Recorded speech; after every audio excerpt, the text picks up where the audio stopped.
Hello out there, and welcome to another episode of Smart Prosperity, the podcast. It's a bi-weekly show about the green economy, the current affairs, the politics, the business, the technology, and the ideas at the intersection of the environment and the economy. I'm your host, Eric Campbell.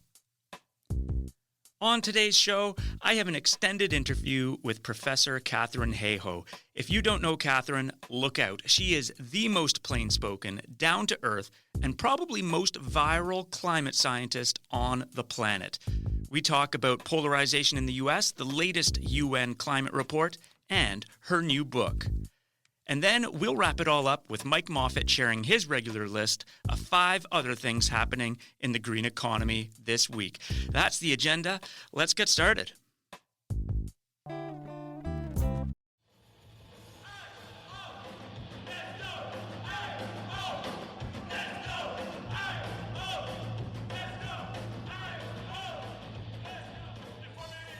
I truly believe, after thousands of conversations that I've had over the past decade and more, that just about every single person in the world already has the values they need to care about a changing climate. They just haven't connected the dots. And that's what we can do through our conversation with them. That's a clip from what has become one of the most viewed TED Talks videos on climate change of all time. It's called "The Most Important Thing You Can Do to Fight Climate Change is Talk About It." It was delivered in 2018 by my next guest. Her name is Katharine Hayhoe. Now, Katharine Hayhoe is like Superwoman. Somehow, she can be in 4 or 5 different places at the same time. She's teaching as a distinguished professor at Texas Tech University. She's advancing her own scientific research. At the same time, she's taking the lead on United Nations climate reports. She's authoring the U.S. National Climate Assessments. She's acting as chief scientist for the Nature Conservancy. And meanwhile, she's active in the Christian evangelical community and serves as climate ambassador for the World Evangelical Alliance. Honestly, the list goes on. So much so that Katharine Hayhoe has been named one of Time magazine's 100 most influential people. And in spite of all this, she finds time to speak to thousands of ordinary Americans about climate change every year. And it's those conversations that are the basis for her new book, which comes out in September, called Saving Us, A Climate Scientist's Case for Hope and Healing in a Divided World. And today, she's found time to speak to me. Professor Hayhoe, thanks for being on Smart Prosperity, the podcast. Thank you for having me. Professor Hayhoe, you do what other climate scientists don't dare do, which is you speak with ordinary people. Your new book is based on thousands of conversations at Rotary clubs, church groups, city planning meetings, colleges, even the odd oil and gas convention. You're crisscrossing the U.S. in order to have conversations about climate change. Why is that so important to you? Climate change is not only a science issue, it's not only an environmental issue, it's not only a policy issue. Climate change is a human issue. It affects every single one of us in ways that matter to us. And if we don't think that it does, if we don't think climate change matters to us, it's only because we haven't connected the dots between everything that's already at the top of our personal priority lists and how climate change is affecting it. So I feel a little bit like a physician who's done a scan of a patient and discovered some disturbing symptoms, and then found out that everybody in the world shares these symptoms. Everybody is vulnerable to the impacts of this new condition, but everybody has a role to play in helping to solve it. So as a physician, how could you not want to share that news with everyone that you know and everybody who shares this planet with us? It's funny that you make use the physician metaphor, because the one that popped to mind while I was reading your book is the therapist metaphor. You're having these conversations, you're speaking to people, but you're listening to people and you're connecting with people and you're bonding with people in a way that I feel like you've become America's climate therapist. What are all these conversations telling you about attitudes towards climate change in the U.S. right now? Well, it's really interesting because growing up in Canada, I had never met anyone who didn't think that climate change is real until I moved to the States. So I went to University of Toronto and then looked around for good graduate schools and found a fantastic advisor down at the University of Illinois who did very policy relevant science. I wanted to do science that could actually make a difference in the world if I was going to study climate change. So going down there was the first time where I started to realize there were quite a few people who didn't think this thing was real. And then I started to meet many of those people. And then I started to realize, wow, I have so much in common with these people, whether it's, we're both in academia or a shared faith or a shared interest. And these are smart people. They're not uneducated. They're people who know and understand and accept most of the rest of science. So that was where I started thinking, well, what is going on? If it's not lack of education, which we often assume it is, if it's not lack of smarts, which we all too often assume it is, what is really going on? And through all of those conversations, and of course, listening is a huge part of that because I wanted to know, what were they thinking? That's where I discovered what the social science now tells us. In the United States, you can see it the most clearly, but it is very present in Australia. It is absolutely 100% present in Canada. I have seen it in the UK as well, and even a little bit in Europe. And it is this, that the number one predictor of whether we agree that climate is changing, humans are responsible, the impacts are serious, and action is needed, is simply where we fall on the political spectrum. That is it. But here's the thing, a thermometer doesn't give us a different number if we're conservative or liberal or NDP or even green. It's still the same number. And south of the border, you don't get a different number if you're Republican or Democrat either. So then I started to explore ways that people already cared about things that were being affected by climate change and tried to connect the dots while walking right around the political minefield, so to speak. And that's when I became convinced, through all of those conversations I talk about in my book, Saving Us, I really became convinced that just about every single person already has every reason they need to care about climate change. And again, if they don't think they do, it's simply because they haven't connected the dots. They don't need new values. They don't have to change who they are. In fact, often caring about and acting on climate change helps us to be an even more genuine version of who we already are, a better parent, more genuine conservatives in the sense of someone who actually conserves, a better steward of our land, a person who's actually more invested in whether it's a winter sport that we love or fishing or the neighborhood or city where we live. And in your new book, you encourage all of us to be having these kinds of conversations. In fact, you say that we're not having enough of these conversations and we need to be talking more about it. And you provide us with some of the tools to do this. But it's tricky, and by recounting so many of the conversations that you've been having, it's clear that often these conversations are with people who disagree with you, who are skeptical, who are even hostile towards climate science. How do we navigate those conversations? Well, often when I say have a conversation, our minds immediately jump to that person we know who absolutely rejects anything to do with the science. They can't help bringing it up in conversation all the time, like a sore tooth. They just can't leave it alone, talking about how Al Gore faked the data, or those climate scientists are just making it up, or wasn't it cold this winter? I can show you what temperature it was in January last winter, and it was freezing. And so often that's exactly who our mind jumps to when I say have a conversation. But here's something really radical. I have had thousands of conversations with people who are dismissive about climate change. And the phrase dismissive comes from the 6 Americas of global warming, which is a useful metric that the Yale program on climate communication put together, where they divide people not up into 2 groups, not up into, believers and deniers, so to speak, but 6 groups. We've got alarmed, concerned, and cautious. And those are the biggest groups by far in the US and Canada and beyond. And then we've got disengaged, a tiny little group of people who apparently have been living under a rock for the last 20 years, and then slightly larger, about 12% doubtful and about 7 or 8% dismissive. So I've had many conversations with dismissives, and my best advice with them is don't. Unless you enjoy banging your head against a wall, and that is something that brings you personal satisfaction, don't bother. So the only time I engage a dismissive is if there's other people listening and they want to know that I have an answer to their questions. Here's the thing. 93% of us are not dismissive.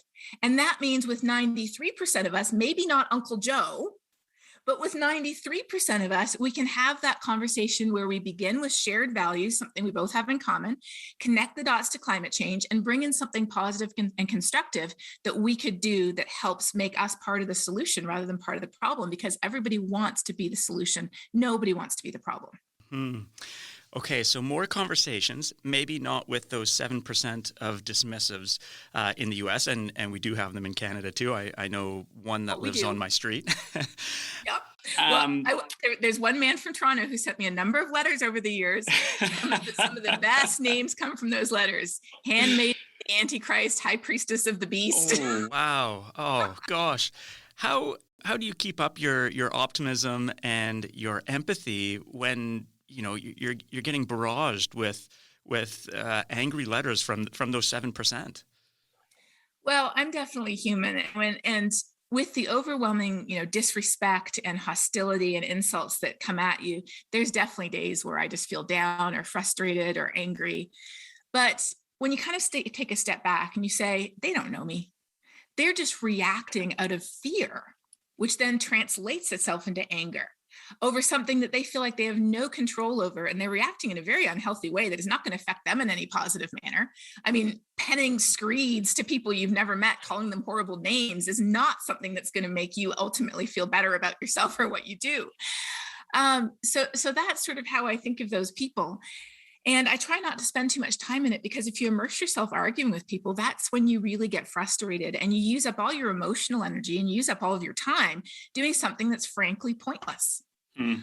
Whereas if we can find points of connection, that's where we can really remind ourselves that as humans, there's far more that connects us than divides us. And we can do that across Canada. We can do that even across the US. I mean, I live in Texas. If you can do it in Texas, I feel like you can do it anywhere. I believe it. In fact, yeah, in your famous TED Talk of 2018, you said, not only do you live in Texas, but you live in what has been voted the second most conservative city in the United States. So it's an impressive testing ground. Have you noticed any change? So, a lot's happened over the past year and a bit, including, a change of leadership in the United States. Does a different president, obviously it means different climate policies, does it mean anything different when it comes to attitudes, American attitudes towards climate change on the ground? Well, here's the interesting thing. American politics, because it's so binary, right? You only have two choices. It has not reflected American attitudes. For several years now, the majority of people in the United States have been either alarmed or concerned about climate change. Remember, according to those 6 categories I talked about. Mm-hmm. So if the majority are alarmed and concerned, shouldn't we be seeing change happen? Well, unfortunately, the US political system, with its carefully drawn lines to districts and all of its issues with voting and getting people to the polls, with the political system in the US, unfortunately, climate action has been a victim to these systematic and systemic issues that run through the political process in the US, many of them going back decades and even potentially centuries.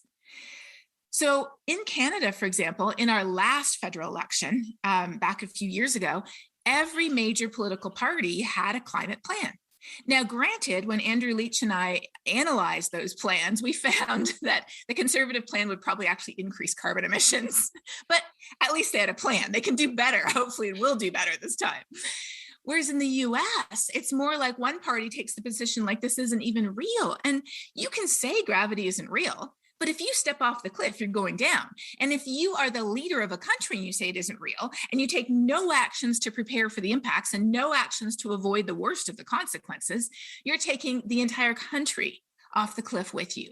And that is not only irresponsible, that's morally wrong.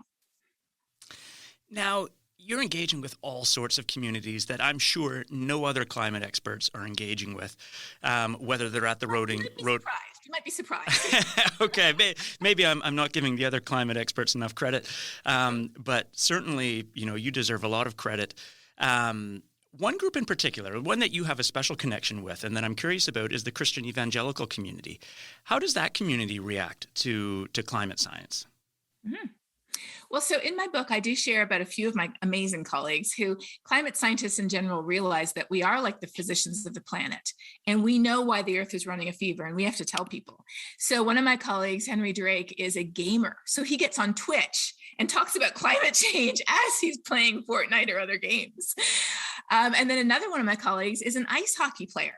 So he's analyzed the seasons, the length of the season at all the outdoor rinks and ponds in his area, so he can tell his fellow hockey players, many of whom are a bit skeptical, what's happening. So believe me, climate scientists are definitely trying. Okay. But these illustrate one of the main points that I've discovered for myself and that I try to share in my book, which is the best place for each of us to connect is with people whose values we share. So if you're a gamer, connect with gamers. If you're a hockey player, connect with hockey players. If you're a person of faith, connect with people who share your faith. Now, here's the thing, coincidentally, or maybe not, in the United States, when you look at the groups of people who are most hostile to the idea that climate is changing and we need to do something about it, those people are primarily white evangelical Protestants, closely followed by white Catholics. Those are the two people groups in the United States that most reject the impacts of a changing climate. And they tend to use not only science-y, but also religious-y sounding arguments or excuses. I'm not trying to be cute with the why there. By science-y, I mean they sound like science, but they're not. And by religious-y, I mean they sound religious, but they're actually not. But here's the thing. It turns out that the most concerned people group in the United States is Hispanic Catholics. And that's where you start to see things break down, because Hispanic Catholics, they're both Catholic. They have the same Pope. Pope Francis wrote a whole encyclical, a book talking about climate change and Christian responsibility towards the poor. So what's going on there? Is it really where people go to church? Well, if that's the case, why does the World Evangelical Alliance, which represents 600 evangelicals around the world, including Canada, why do they take climate change so seriously that their Secretary General was an official delegate to the Paris Conference for his country, the Philippines? Why do they ask me to be their climate ambassador?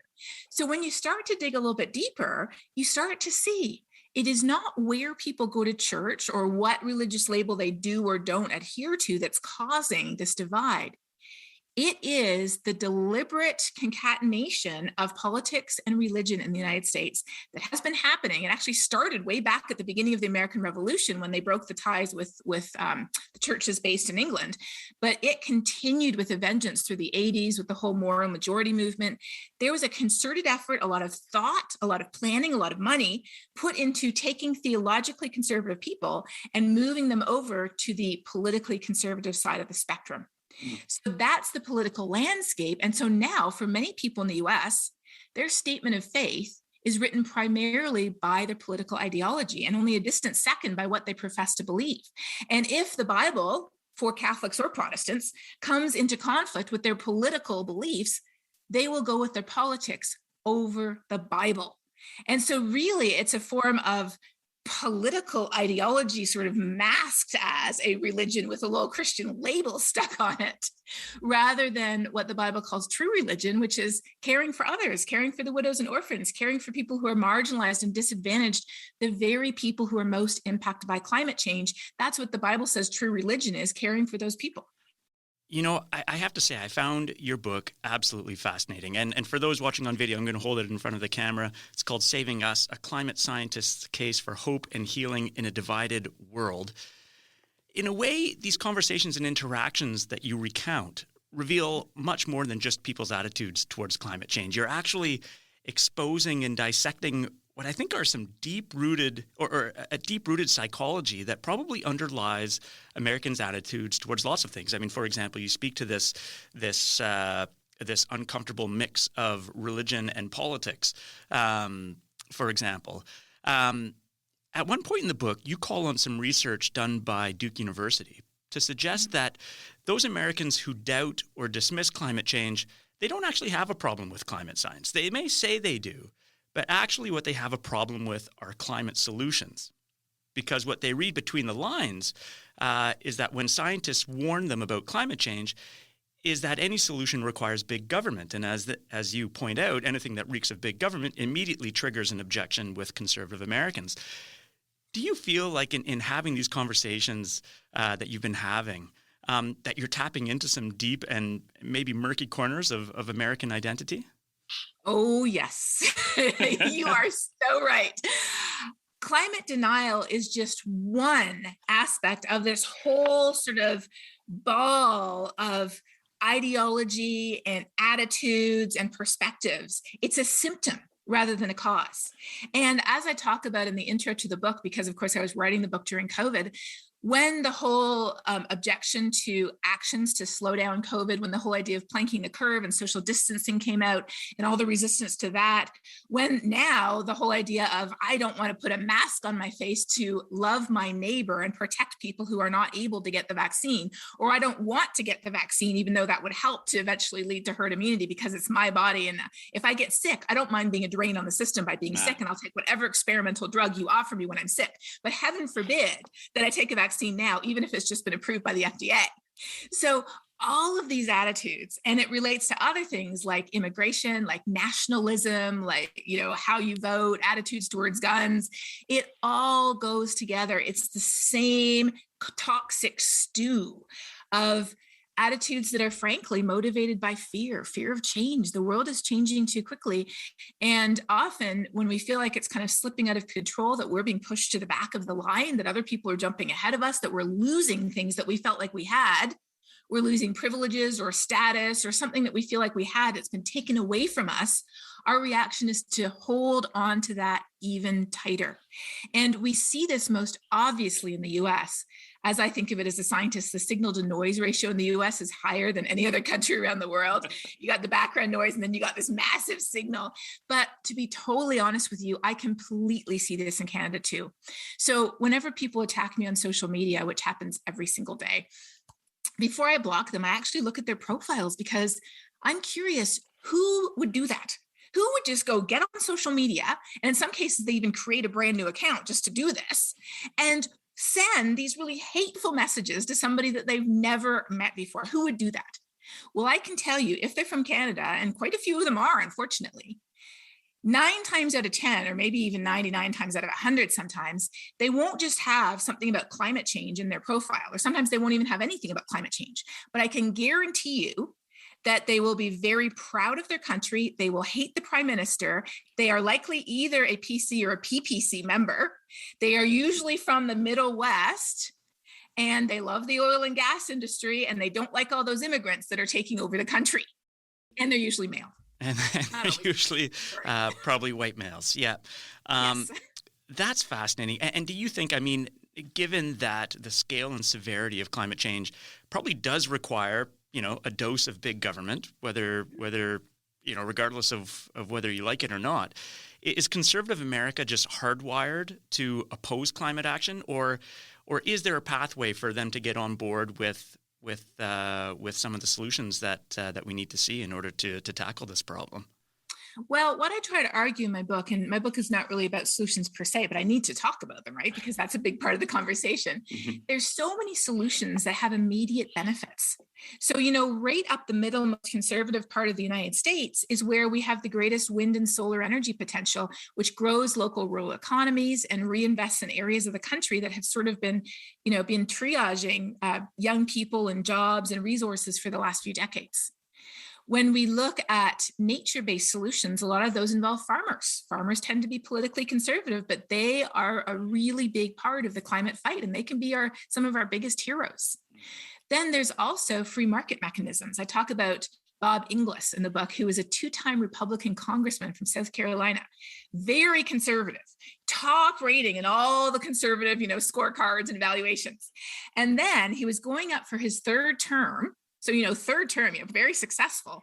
And his son came to him and his son said, "Dad, I'm old enough to vote now, but I cannot vote for you if you continue to deny climate change because it's the truth and we need to act on it." And Bob is a person of deep integrity. He's also a man of faith. And so he said, "All right, son, I will look at this thing." He said, to be totally honest with you, and this is what he would literally say, so I'm not putting words in his mouth. He would say, "To be totally honest, all I knew about climate change was if Al Gore was for it, I was against it."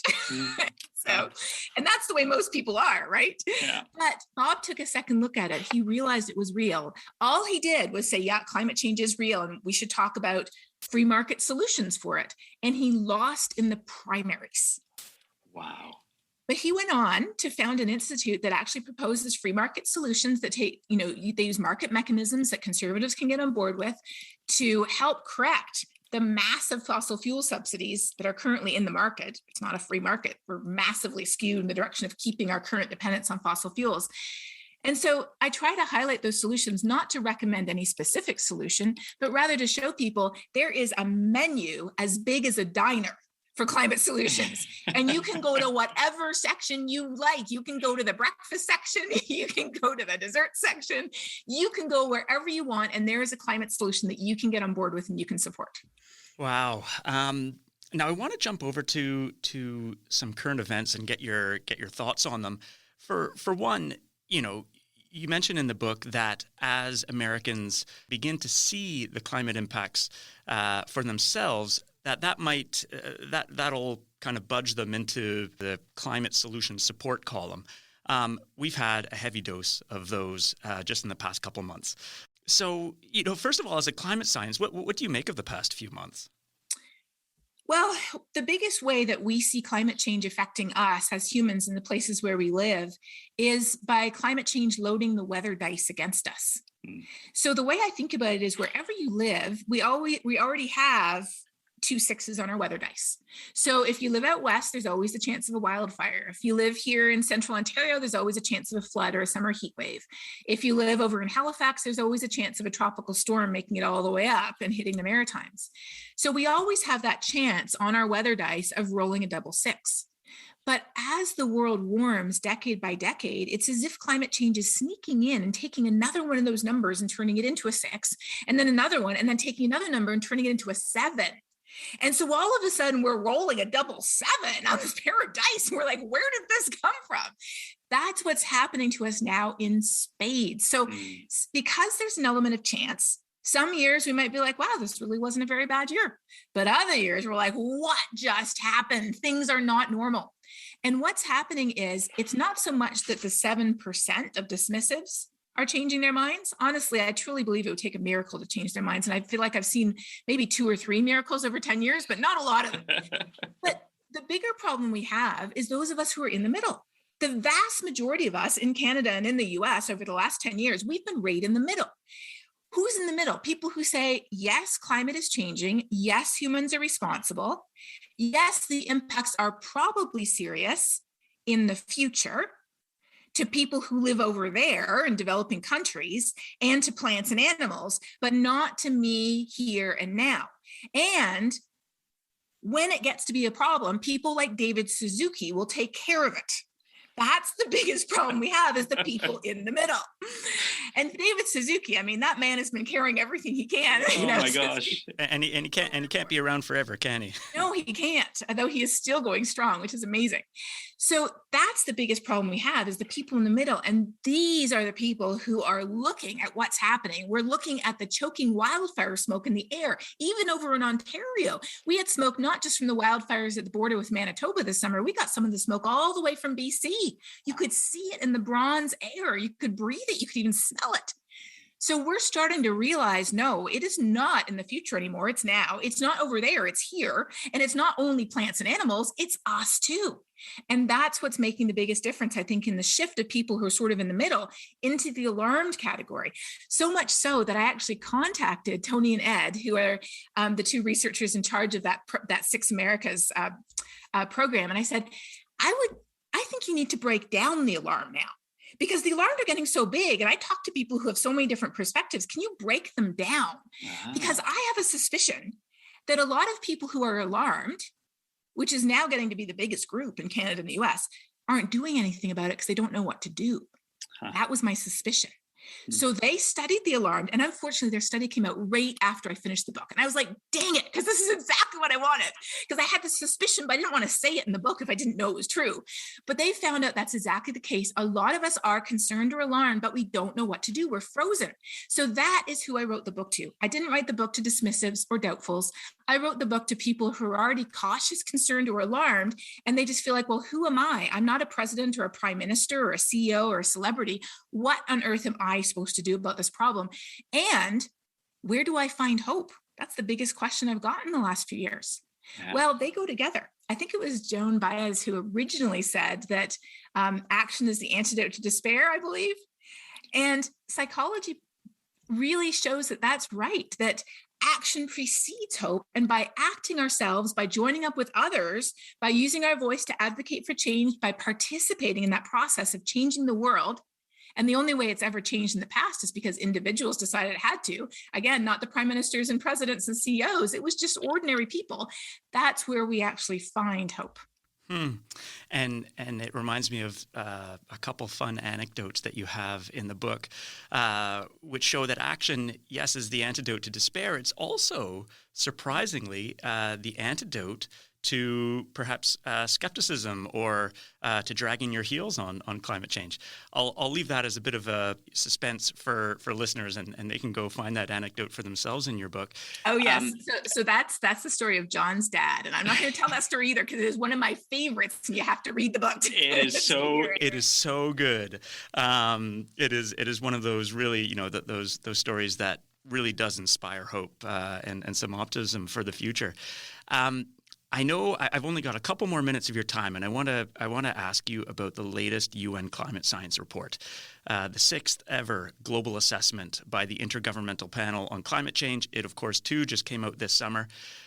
This is a scientific body that you've contributed to in the past. Were you involved at all with this one? I was not involved with this one. I was working on the U.S. National Climate Impact Assessment instead. But the science that I do and the science that many other scientists do, all of that goes into these reports because these reports are a compilation of all the published science.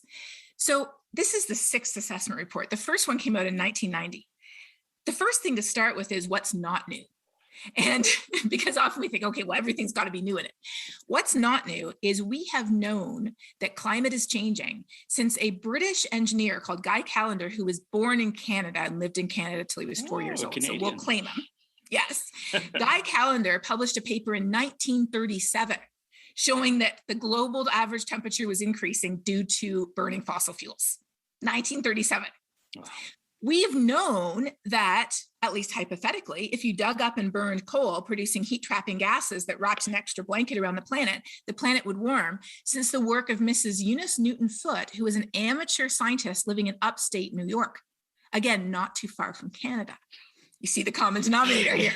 That's right. I like everything has to have a connection to Canada for our listeners to keep listening. Exactly.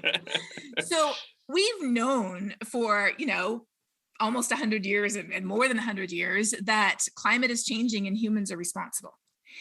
We've been convinced enough of the severity of the risks that scientists first warned a US president in 1965 that climate change was serious and required political action.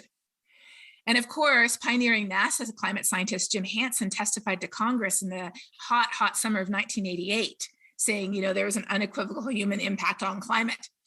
So that's not new. What's new? What's new is, first of all, there is no shadow of doubt to hide behind, not only that climate is changing and humans are responsible, but that the impacts are here and they are now, and they're affecting our extreme weather events, making heat waves hotter and more intense and more deadly, making heavy rainfall more frequent, rising seas, stronger cyclones, typhoons, and hurricanes, and wildfires burning greater area. We can connect the dots, and in fact, we can even put a number on how much worse humans have made certain events. So the devastating heat wave out west, followed by the wildfires, scientists have been able to calculate that climate change loaded the dice to such an extent that that event became more than 150 times more likely. Wow. I mean, isn't that insane? That's amazing. A big difference. Yeah. So that's and it's amazing that the science is now able to say that. Yes. And like for Hurricane Harvey that hit Houston in 2017, the science is able to calculate that about 40% of the rain that fell during that record-breaking hurricane, which in some places was well over 50 inches, 40% of the rain would not have happened if the same hurricane had occurred 100 years ago, wow, which it easily could have, but it wouldn't have had as much rain. And 3/4 of the economic damages wouldn't have occurred because the first 20 inches, people are mostly prepared for in Houston. They get a lot of rain. The next 10 inches, the damages are greater. Then when you're talking like 40 and 50 inches, that's where you have damages that you did not prepare for at all. And that's where you see the greatest economic impact. So that was new in the report. And what is also not new, but emerging stronger and stronger, so you can't miss it, is the clear call that our future is in our hands and the time to act is now. There is no longer any excuse. There is nothing to hide behind. There is no uncertainty or prevarication in that message.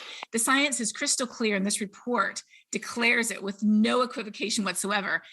Now is the best time to act. And if not now, as soon as possible. How much? As much as possible, because the faster we cut our carbon emissions off, the better off every single one of us will be.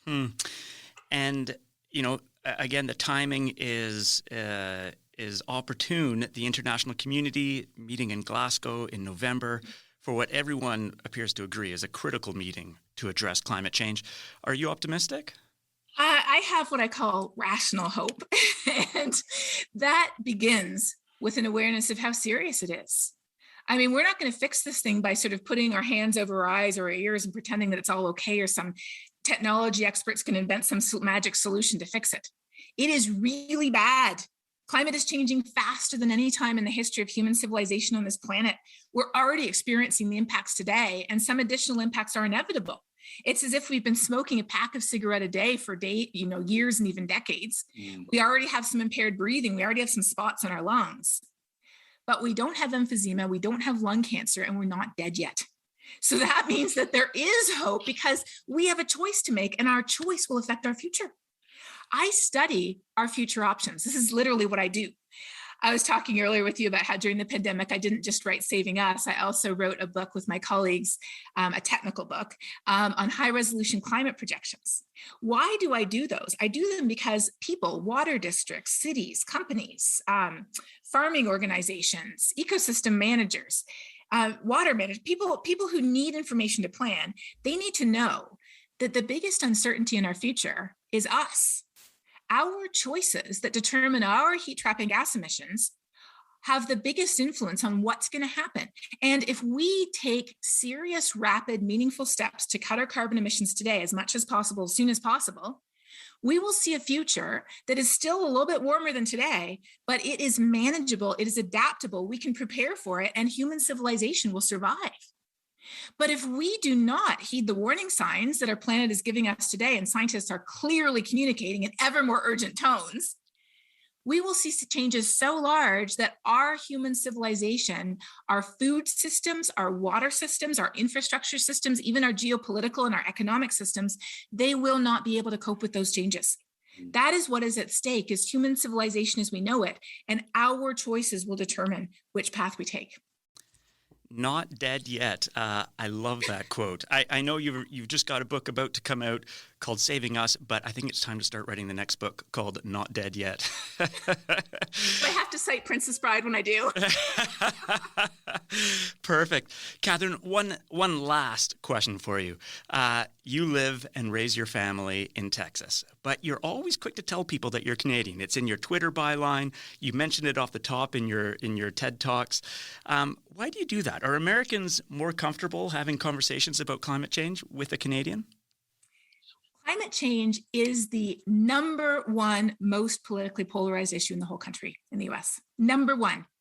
As of this past summer, race and racial issues were number two, of course, with the Black Lives Matter movement. Coronavirus was number three. And then you have issues of immigration and gun control and all the traditional sort of, Republican Democrat issues. But climate change is number one, and it has been at or around number one since the Obama administration. Wow. So the first thing people often want to know when you start a conversation about climate change is, where do you fall on the political spectrum in the United States? Because I'm just going to immediately pigeonhole you there. Yeah. And if we don't agree, we have nothing to talk about. But with us Canadians, it's like the pigeon is here and you're like, okay, pigeon, which side are you? And the pigeon's like, well, I'm Canadian. And you're like, Canadian, where do I put this pigeon? I mean, I have to listen to it for a little longer before I shove it in a hole somewhere. And that gives you the opportunity to have that conversation with people, because again, a thermometer is not left or right. It's not liberal or conservative. Climate change affects every single one of us. And a hurricane doesn't stop to ask who you voted for in the last election before it destroys your house. A wildfire doesn't ask what political party you're affiliated with before it burns down your neighborhood. Every single one of us already has every reason we need to care. And I need to keep every tool I can to help people listen to this without falling over the judgments that so often immediately trip us up. Well, you're doing all of us a service. You're doing the world a service. Thank you. I hope you keep it up. For everybody listening, Saving Us will be on bookshelves September 20th. Professor Katharine Hayhoe, it's been so fun talking to you. Thank you for taking the time out to speak to me today. Likewise. Thanks for having me. That was Professor Katharine Hayhoe. Her new book comes out September 20th. It's called Saving Us, A Climate Scientist's Case for Hope and Healing in a Divided World. You can pre-order it, call your local bookshop, or go online. And we've got a link to it from this episode's webpage at podcast.smartprosperity.ca. Now, if you've been listening this summer, you'll know all about the Smart Prosperity Podcast Summertime Book Club. I've been asking all our guests what they're reading. Now, I'm pleased to share our final Summertime Book Club entry. Here is what Katharine Hayhoe had to share. So in order to write Saving Us, I read a ton of books, and most of those books had nothing to do with climate change. And I have to say, the single most interesting book that I read that I just feel explains everything, it's called The Influential Mind by a neuroscientist called Tali Sharot. And it is a pretty short book. It's very easy to read. Don't be scared off by, knowing it's written by a neuroscientist. And it just explains how people think. And you read every single chapter going, of course.